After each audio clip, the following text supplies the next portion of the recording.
sa mga couple na papunta sa I Do. Nasa Clark, Pampanga ngayon ang isang one-stop destination para sa kanilang wedding dreams. Opisyal na ngang binuksan ngayong August 14 ang wedding destination, Pampanga Year 18 Grand Bridal Fair dito sa SMX Convention Center Clark na tatagal hanggang August 16, 2026.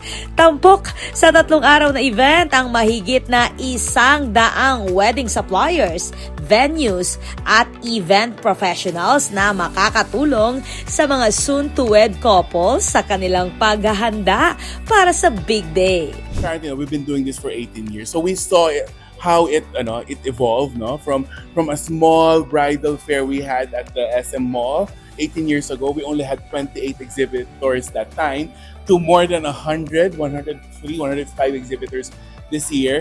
So nakita natin kung gaano lumaki yung industry. So we have new players now. This fair now is a combination of new players and mga established wedding suppliers, giving our soon-to-be brides and grooms options not to choose. That's the reason why we organize this event, is to make things easier for brides and grooms to be, or some even corporate clients or debutants, to visit this fair. Parang once they go here, they will be able to create their wedding dream team na paglabas nila. So nandito na lahat ng kanilang hinahanap.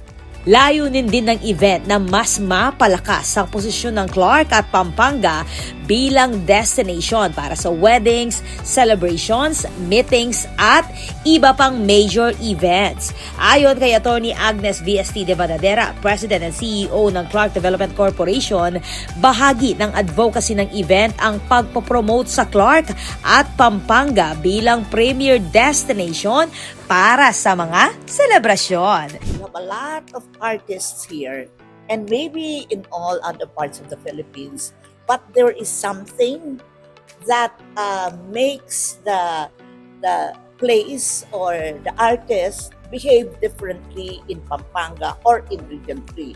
So what's the vision? To showcase the best of the Kapampangan talent. Kasama sa opening ceremony, sina Kitan Zapata, Editor-in-Chief ng Wedding Essentials Magazine, Marex Gaba at Nona Castillejos, Chairman at President ng Philippine Association of Wedding Planners, Ning Cordero ng Punto Central Luzon, at Miguel Morato of SMX Convention Center Clark.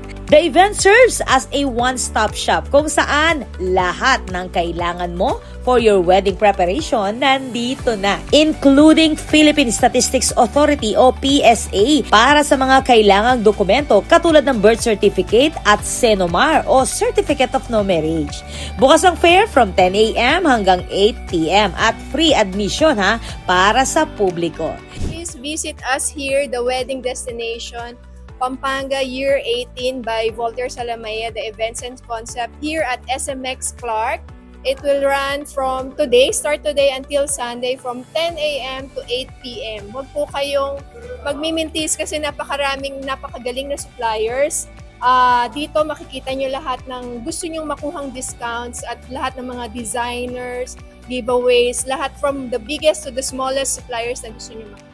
18 years na ang nasabing Grand Bridal Fair na patuloy na nagiging meeting point ng wedding industry at mga couple na naghahanda para sa kanilang forever. This is Patricia Mamangon on the spot.